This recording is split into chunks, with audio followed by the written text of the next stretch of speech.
everybody. Welcome back to Trudge, a journey to being recovered. My name is Dexter, and I'm a recovered drug addict alcoholic. Hope everybody's doing well this week. A little late with the submission as well.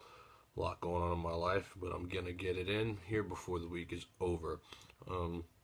Last week, we finished the first part of the chapter, Working with Others, and we ended up with an orange highlight in the first paragraph on page 93. We're going to pick right back up from that spot, and we're going to dig through the second half of this week. We're going to break this down into three parts because it's so important, and I don't want to push my way through it. I want to make sure that I'm getting all the information out there that's pertinent to you guys, understanding what it is that we're trying to do when it comes time to take on a sponsee and take someone through this book. All right, so we're going to open our book studies like we open every single one of them with the third step prayer. It's on page 63. For those of you who are just joining, it's highlighted pink. Pink and TRUDGE stands for prayers, and we'll invite God in and get that part of it done, and start moving through today's work. Okay, let's take a moment for those of us who care to join the third step prayer.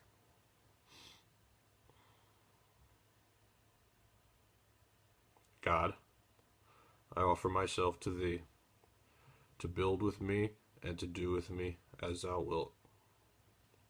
Relieve me of the bondage of self, that I may better do Thy will.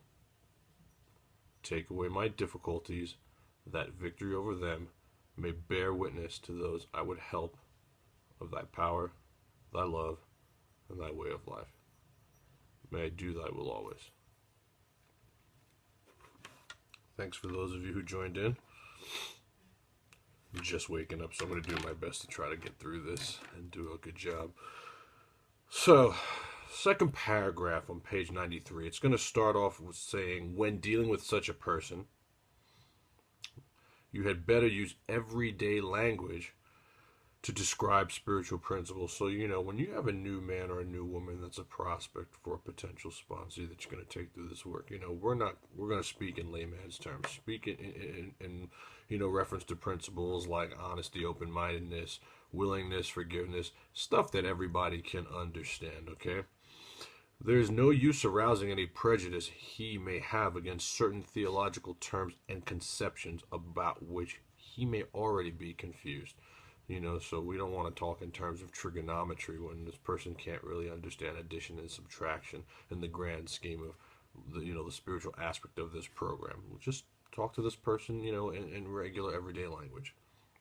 Don't raise such issues, no matter what your own convictions may be. So, there are some Catholics, Buddhists, Protestants, Presbyterian, I grew up Seventh-day Adventist, Pentecostal, all types of different people with religious convictions who are also members of this 12-step program is telling you that you don't want to raise these issues. One has really nothing to do with the other, okay?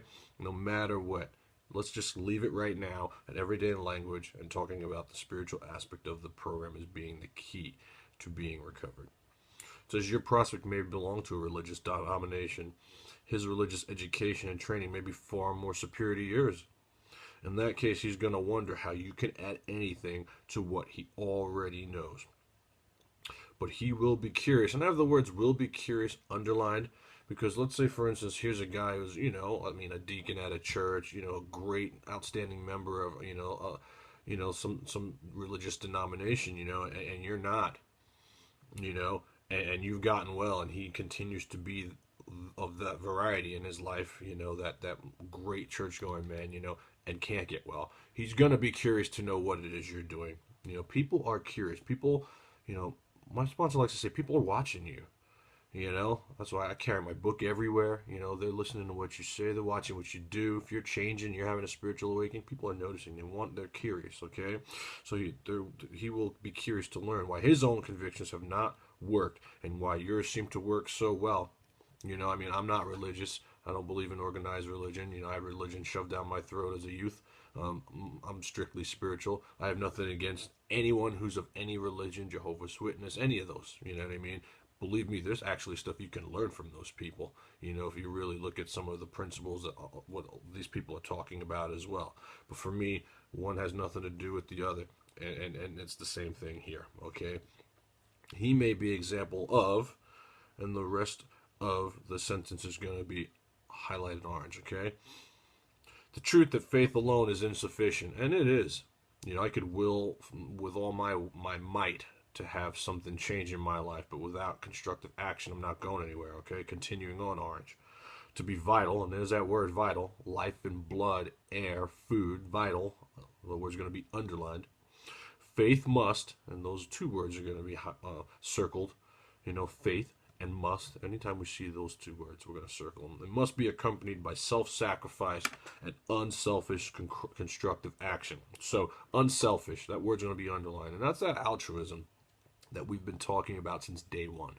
There's genuine care, and wanting to help others. Okay, this is how this program works. It's not a self-help program. It's not a selfish program. It's not a take program. In the beginning, many of us, we need to take. We don't have anything to give. But once we start having this spiritual awakening, once we start learning what this program really is about, it's time to look for someone to help. Whether it's in a meeting, whether it's in a rehab, whether it's in your own backyard, whether it's a family member, we need to be giving. We need to be living altruistically. Let him see that you are not there to instruct him in religion. Make it clear, man, I'm not here to talk religion. You've got that down. If he or she may be of that variety of person, okay? Admit that he probably knows more about it than you do, but call to his attention the fact that however deep his faith and knowledge, he could not have applied it, or he would not drink. Again, let this person know that his self-knowledge about religion, or this person know that their self-knowledge about things, alcoholically, the inner workings of drug addiction, alcoholism, that will not save you. Okay, our book tells us very clear that self-knowledge avails us nothing. And if it could save you, you wouldn't be drinking. Or you wouldn't be struggling. I can't tell you how many borders I went to and read like every self-help book out there, thinking with the true intention of thinking that there's going to be something in these books that's going to keep me from acting out, or keep me from drinking, or some gem that I didn't already know, you know what I mean, that could actually be of help. And there's some stuff in those books that are helpful, but there's nothing that's going to keep me sober. There's nothing that's going to keep me clean. There's nothing in there that's going to guarantee me a relationship with a higher power. Nothing has worked like the steps have worked for me, and that's just been my experience. Okay, that's all I have is my experience. That may not be the experience of you watching out there, or someone you know, or your sponsor, or someone who's happy, joyous, and free and has never been to AA or anything like that. This is just my experience, and I'm trying to relate it to those people who are out there of the hopeless variety looking for some answers. Okay, so perhaps your story will help him see where he has failed to practice the very precepts he knows so well. We represent no particular faith or denomination. We are dealing only with general principles common to most denominations. So it's telling you a lot of the spiritual principles embodied in our steps are some of the same principles embodied in a lot of different denominations and religions out there nowadays, okay? They're very, very similar, okay? A lot of the big book came from the Bible. A lot of people don't know that, okay? Outline the program of action, which, it's the 12 steps. That's the program. Explaining how you made a self-appraisal. So that self-appraisal that they're talking about, they just drop step 4 right in there. Okay, that's that self-appraisal. How you straighten out your past, and it could be steps 8 and 9 right there. Okay, and why you are endeavoring to be helpful to him. You're wanting to be helpful to him, that's step 12. You see how the book just breaks it down. They throw the steps in there to bring in stuff from other chapters, and they're wrapping it up in here. It's like the culmination we're working with steps 1 through 12 all at once. It is important for him to realize that your attempt to pass this on to him plays a vital part in your own recovery. I have the word vital circled, okay? And I have those two words highlighted. Vital part. Me staying recovered, it requires me doing this work with you guys. I mean, it's the avenue that I've chosen, the outlet that I've chosen to go about doing this. Do I work with other people one-on-one? Yes. Do I go to meetings? Yes. I don't go every day. I don't feel like I need to go every day like I used to. A meeting is not going to keep me sober. Do I pray? Do I meditate? Yes. There are a whole bunch of different things that go along with the program of action outlined in this book. But the most important part is going to be teaching this work to someone else, okay?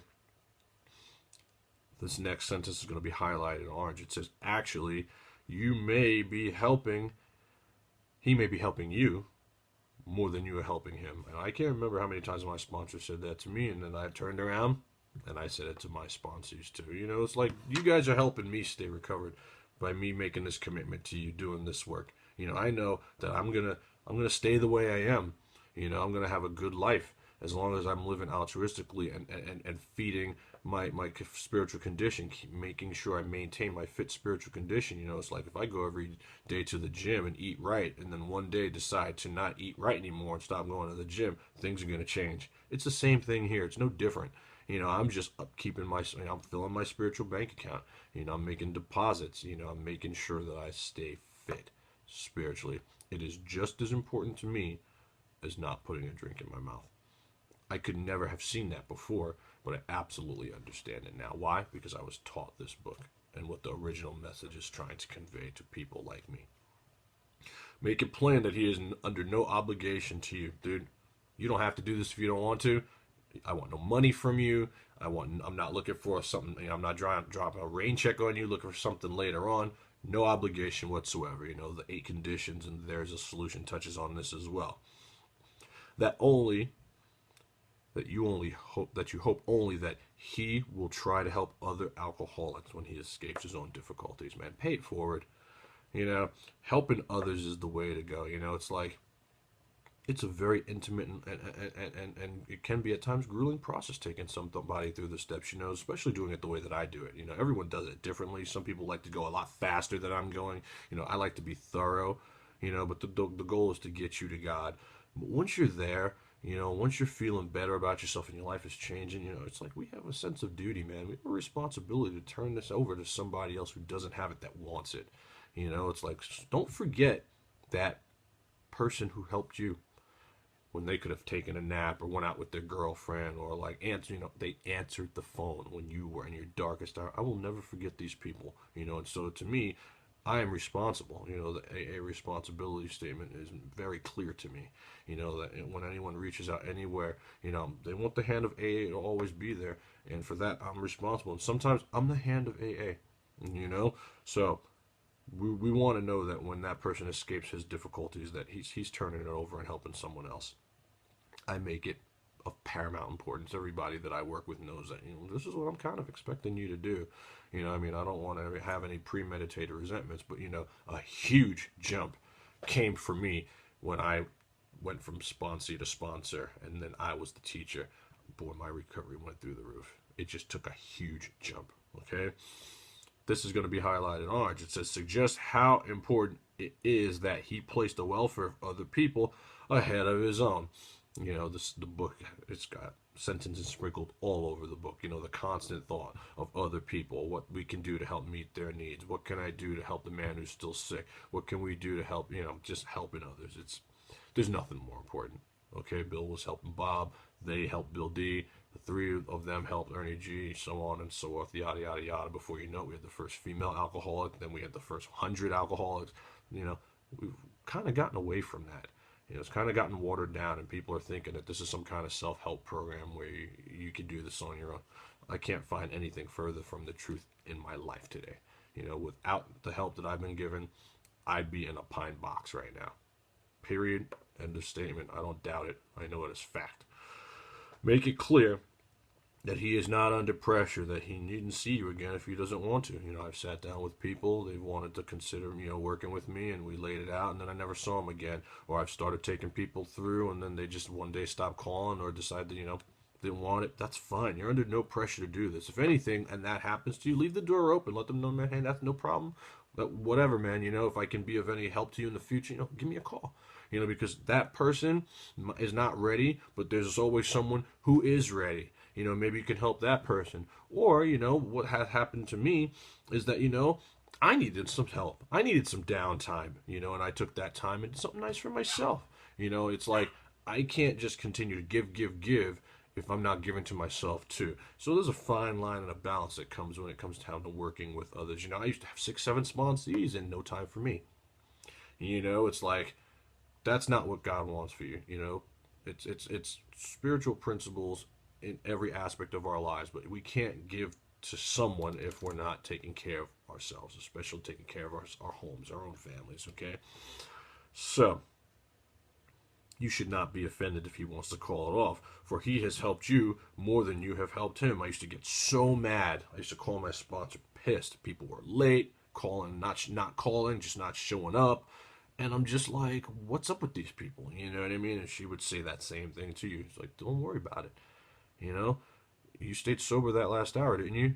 You know, you stayed recovered that last hour, didn't you? It's like you took that time for yourself while you waited for them, right? You waited it out, right? It's like they've helped you more than you've helped them. That's perfectly fine, you know. And it took a while for me to really understand that. If your talk has been sane, quiet, and full of human understanding, you have perhaps made a friend. Maybe you have disturbed him about the question of alcoholism. This is all to the good.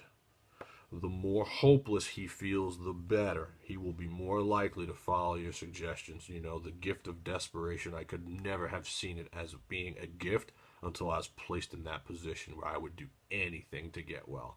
It is an absolute gift. I like working with the most hopeless people, you know, because they're going to be more willing. Your candidate may give reasons why he need not follow all of the program. I went through some of this too. He may rebel at the thought of a drastic house cleaning which requires discussion with other people. Some people just aren't into step 4, man. You know, I think a big part of that drastic house cleaning that people are so scared of is how other people have portrayed this step in meetings. You know, I know for me, I sat in some meetings listening to people talk about their 4th step like it was Bigfoot. You know, like it was like the worst past thing ever to happen to them in their lives that was going to come and kill them or something. It's been one of the most loving, caring, and greatest things I've ever done for myself. Ever. I took a big jump in this program when I finished steps 4 and 5, you know, and so a lot of people don't want to do that. They just don't. My experience has been, if you pick and choose parts of the steps that you're going to work, the spiritual experience may not take hold. Okay? It goes on to say, do not contradict such views. Tell him once you felt as he does, but you doubt whether you would have made such progress had you not taken action. I have the words taken action highlighted orange. Again, faith without works is dead. You don't want to do the 4th step. You can't be upset when you don't get the same results as that girl or that guy over there that was willing to do that 4th step and do it to the best of their ability and willing to go to any lengths to continue to grow. It's just that simple, you know. I'm not going to become Einstein without studying like Einstein did. You know, I'm not going to have this person's recovery or anything very similar to it until I do what that person did. I couldn't have a spiritual awakening until I did the work that it took to get a spiritual awakening. This program does not work by osmosis. You can't just sit there and assimilate what someone else has into your own lives. It takes action, okay? I've said this a bazillion times on this program, and I will continue to say it, and I will never back off that. If you don't want to work, this is not going to work for you. Period. End of statement. On your first visit, tell him about the Fellowship of Alcoholics Anonymous. If he shows interest, lend him a copy of this book. This is the most priceless possession I have. I'm not giving someone my book. Again, things were different in 1939, like, you know, late 1930s. I'm just not. What I do, though, is I have a stockpile of big books. And if someone's interested and they don't have the money, or if I catch somebody out in the street, we have a conversation, and, you know, it's going this way, that they're thinking they might want some help, but they don't have a book, they've never seen the book, I give them a book. You know, another one of the things that I do to give back. I mean, the amount of money I spent on drugs, alcohol, and all that crazy lifestyle that I used to have pales in comparison to the amount of money it cost me to buy a couple books, you know, down at the AA bookstore, and to have them on hand for people who need help. So, you know, that's what I do. I'm not giving my book away. It's priceless to me. Unless your friend wants to talk further about himself, do not wear out your welcome. This is important. Don't, you know, go on and on and on and on and on and on and on. You'll know when that person, you'll feel it. He's either into it or she's into it, or they're not. Okay? Give him a chance to think it over. I can't tell you how important that is. Let's go ahead and highlight this green. Give him a chance to think it over. I can't tell you how important that is. If you do stay, let him steer the conversation any direction that he likes. Okay? Sometimes a new man is anxious to proceed at once, and you may be tempted to let him do so. I'm going to say this is probably a mistake. Okay? Give him some time to think it over. It's a lot of information you're throwing at this person. Your war stories out there, his war stories out there. You guys are, you know, joining your mental, you know, inconsistencies and talking about the mental blank spots that you've had. And I mean, sometimes it can be overwhelming. It can be overbearing. Anything to me longer than a 30-minute talk is probably too much. You know, give them a chance to think it over. This is sometimes a mistake, okay? If he has trouble later, he is likely to say that you rushed him. You will be most successful with alcoholics if you do not exhibit any passion for crusade or reform. So, you know, I kind of went through a little bit of that when, you know, my spiritual awakening was taking hold, man. I was on a mission. I just couldn't believe how much better I was feeling and how good my life was. And I just really wanted everyone to have it. I wasn't trying to really push it on people. I wasn't, you know, throwing big books at people or anything like that. But, you know, it can get borderline evangelistic, you know, because you're happy, you're feeling good, and you want everyone to have it. We want to stay away from that kind of crusade, okay? Never talk down to an alcoholic from any moral or spiritual hilltop. Simply lay out the kit of spiritual tools for his inspection. So again, you know, I'm not better than you. I'm not worse than you. Did I walk this path with you? You know, I'm not going to turn my nose up at you because you're relapsing or you're new or because of where you're from or what you've done, man. I'm just like you. You know, I'm not like, you know, now the Dalai Lama of Alcoholics Anonymous because I've had a spiritual awakening. I'm no better than anyone. You know, this is what worked for me, man. You know, you turn to how it works, page 58, 59. You show him this is what worked for me. These steps, you know, and let him look at it. And tell him every time you go to a meeting, look for these steps. They're gonna be on a wall. I have yet to be to a meeting, you know, maybe once in my 13 years of being in these programs and not seeing the steps somewhere in the room. Okay, let him check them out. Show him how they worked with you. Tell him exactly what happened. You know, I believe any recovered alcoholic can go from step 1 through 12 and tell them exactly what happened in less than 3 minutes. You know, it doesn't take long. You know, it's like I conceded to my innermost self that I was an alcoholic.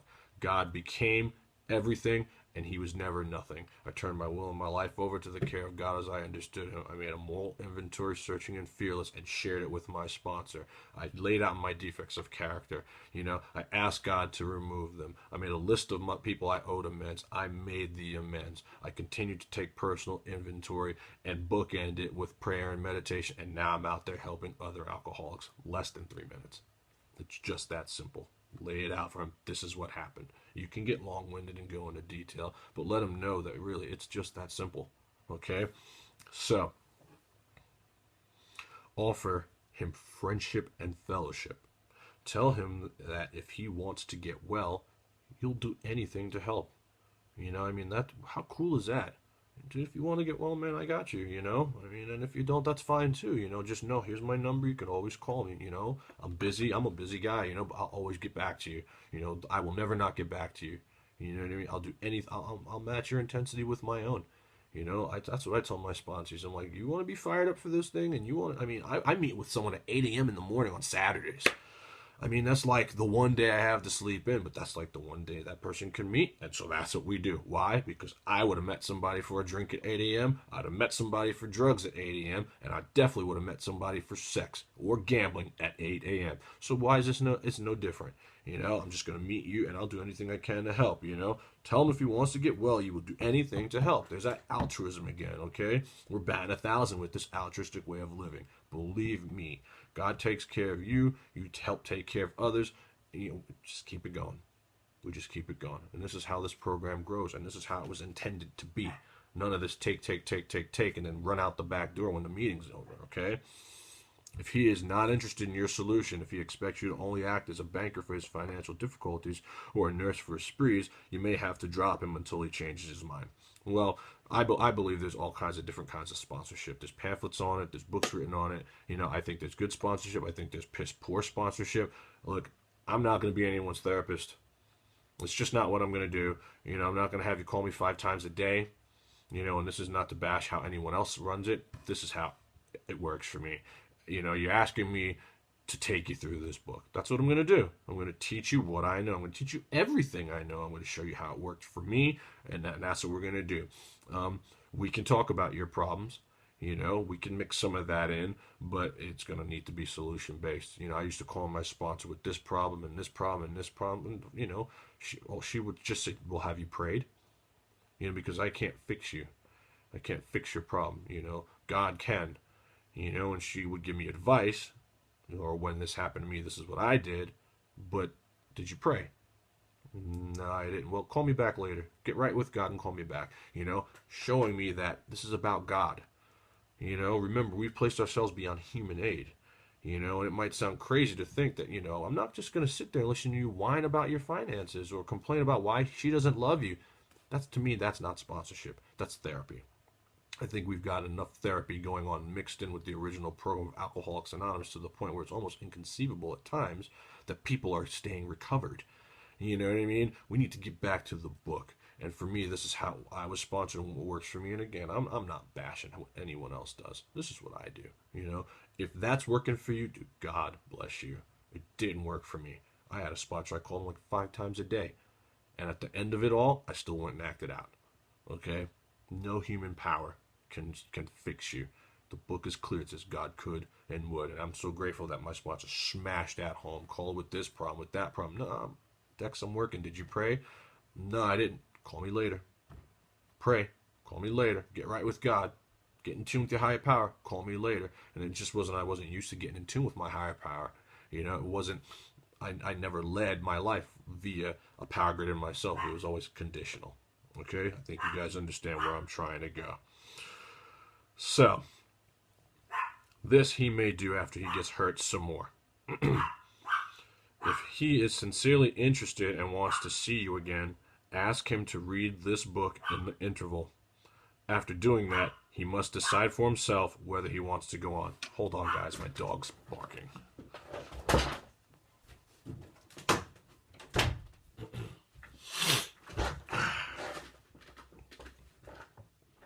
Okay. After doing that, after reading this book, he must decide for himself whether he wants to go on.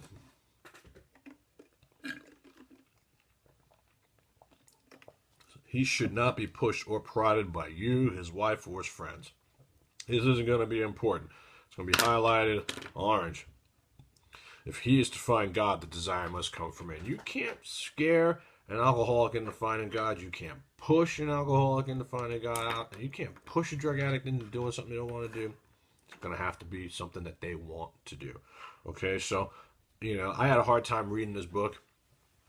Some of it's definitely readable. Some of the earlier pages are not and can be frustrating, and I just kind of closed it and never opened it again. Just wasn't my deal. You know, I had to be taught this book. But if a person can read this book and get kind of through it and have a basic understanding of what it is we're trying to do and then be sat down and taught it, they're going to be in good shape. You know, but that person shouldn't be pushed into it. If they're not into it, they're not into it. We're not going to sit there. We're not going to try to convince you, talk to you about maybe changing your mind about it. You're just not ready for it or you don't want it. The book talks about being convinced, not about convincing. We're not going door to door with big books. You know what I mean? If you want it, here we are.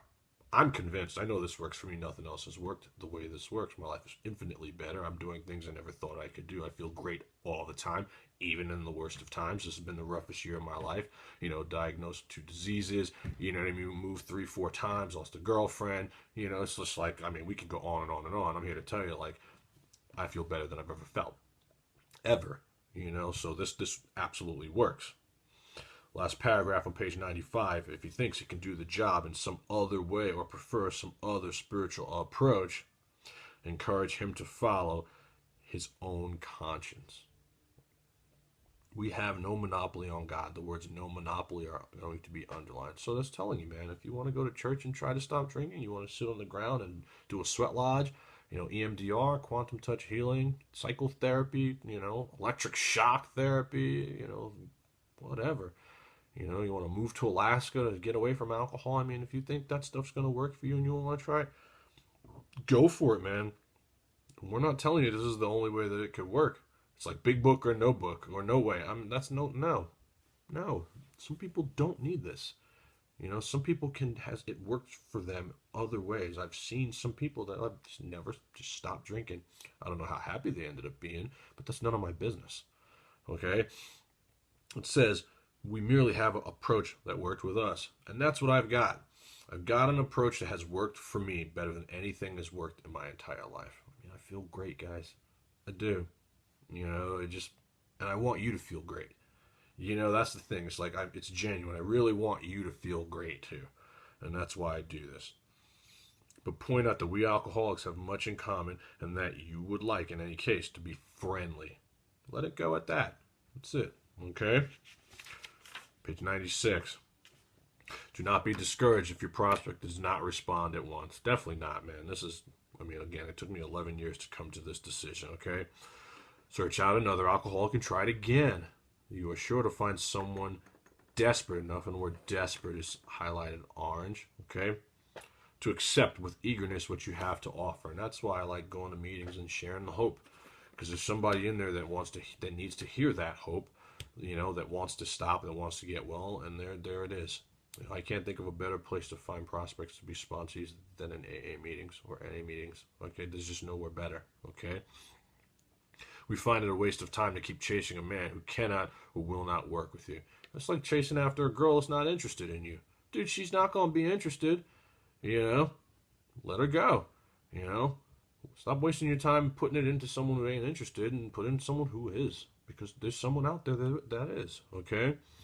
If you leave such a person alone, he may soon become convinced, and I have the word convinced highlighted orange, okay, that he cannot recover by himself. And this is important because there's people out there that think they can do it by themselves, especially people who have come into this program early on. I could do this. I'm strong enough. My willpower I'm tough. I can do this. I've read enough books. I understand what it takes. Remember the stories in the chapter more about alcoholism, about these men that felt this way. A guy that retires 25 years, no alcohol, and then picks up a drop of alcohol in the hospital in 4 months, dead in 4 years. I mean, these are real stories, okay? But let him find out. That's how he'll become convinced, but he'll never figure that out if you're still chasing him down, okay? Trying to, push some kind of reform on this guy. Let him go. There's someone out there that wants to help, okay? To spend too much time on any one situation is to deny some other alcoholic an opportunity to live and be happy. So it's telling you, man, don't waste too much time on someone who's not interested. There's someone else out there that wants it, okay? One of our fellowship fell entirely with his first half dozen prospects. I believe they're talking about Bill. I mean, early on when he was trying to get well, man, he was going down to the Boweries and, going down and getting these guys, and none of them were interested. These guys didn't want to stop drinking. Skid Row junkies and alcoholics, these guys just weren't ready, okay? He often says that if he would continue to work on them, he might have deprived many others who have since recovered of their chance. There's other people out there, man. Don't spend too much time on somebody unless they are truly showing interest. Don't try to convince them. Don't try to Jedi mind trick them into doing this thing. It is here if they want it. If not, let them go. It's like there's plenty to eat if you're hungry. But if you ain't hungry, man, go do what you're doing, man. Because you're not done. Okay? That is very, very important. I'm not chasing anyone. I'm just not. Suppose you are now making a second visit to a man. He has read this volume and says he is prepared to go through the 12 steps of the program of recovery. Having had that experience yourself, you can give him much practical advice. Okay? Let him know that you are available if he wishes to make a decision and to tell his story. But do not insist upon it if he prefers to consult someone else. So that's like that fifth step. I prefer to take everyone through and not have them going all over the place. I think it says something about the level of trust and the intimacy of the relationship if you're taking someone through the book, and then when it comes time to do that, they're going and saying it to someone else. It might be an ego thing on my part. I don't know. I just kind of want to take that person through. I think trust is a big part of working with someone else. You're going to find out some things about these people that they would not want anyone to know. Okay, so try to develop that trust. Again, I believe that there's the right sponsor for everyone. I don't believe in just go get a sponsor. Go get a sponsor that has something that you want. And if what you want is to be recovered, you need to find that kind of a sponsor. Because there are people out there teaching that are not recovered. They can teach you how to not drink one day at a time. They can listen to you complain about your problems. You know what I mean? They'll hold your hand and cry through the hard times. But everyone's different. I've had sponsorship on all of those levels, and I've been a sponsor on all of those levels. Today, I like what I'm doing now. I'm coming from the book. You know, it's like if I can't reconcile it with something within the pages of this book, I need to hold it suspect. You know, that's just who I am today, you know, and I'm happier than I've ever been, so I'm going to continue to do that. But you out there will formulate your own type of sponsorship, but it's a good idea to definitely be able to keep it coming from this book, okay? He may be broke and homeless.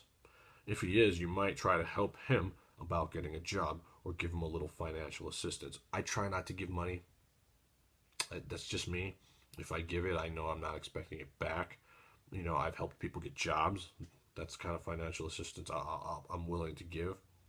It says, but you should not deprive your family or creditors of money they should have. That's going to be highlighted orange.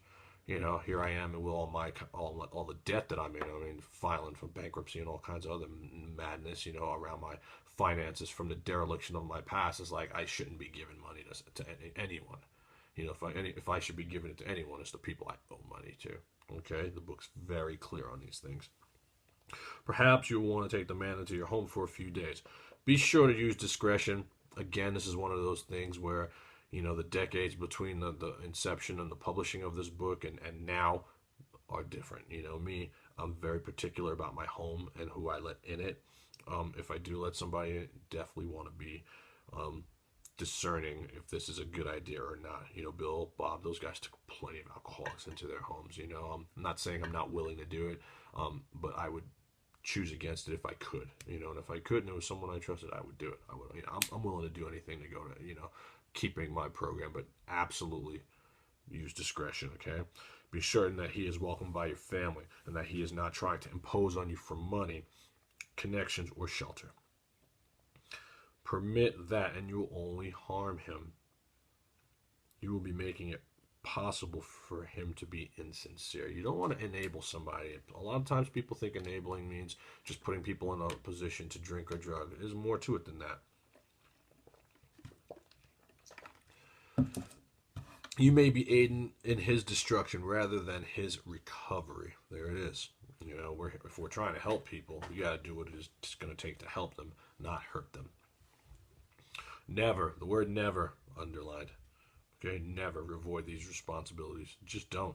Okay, be sure that you are doing the right thing if you assume them. And how will you know if that's the right thing? To pray, man. You know, you'll feel it in your heart. You'll know. Take it to God. You know, should I help this person? Should I sponsor this person? Should I let this person in my house? Should I give this person money? I don't know what to do. You know, I used to call my sponsor with all these questions. You know what she would say? Did you pray? You know, I got so tired of hearing it that finally I just started praying. You know, and it was so awesome to be able to call her and drop something on her. And when she said, did you pray? Absolutely. You know, I prayed about this yesterday. This happened 2 days ago. I just wanted to kind of talk it out with you of what has come up, you know, and that's when I knew I had turned the corner on what this program was trying to teach me.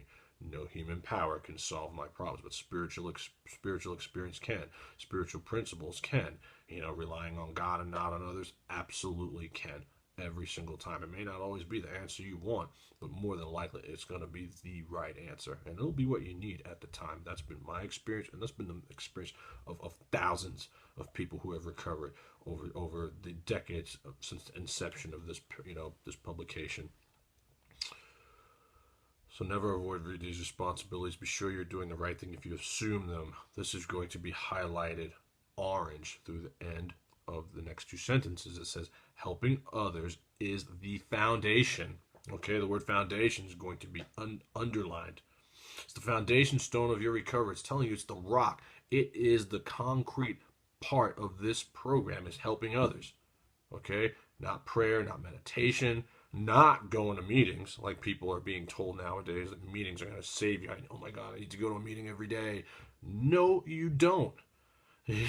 Maybe early on, you know, 90 and 90 in meetings every day, that's treatment center lingo that has absolutely found its way into our rooms, okay? When you have a spiritual awakening, God's power kicks in, you know, you absolutely don't. I go because I'm looking for people to help. I go because I like the fellowship. But thinking that going to a meeting every day is going to keep a drink out of my mouth is absolutely false. And I'll never back off that. You know, They're a group of humans. My therapist is a human. My doctor is a human being. I place myself beyond human aid, so why would I think that that's what's going to fix me? I've tried, 90 and 90, then another 90 and 90, 250 meetings in 100 however many days, and then went out and drank.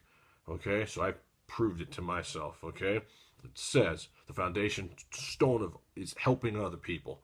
It's working with others. Bill didn't go run to make some meeting. He went and found Bob.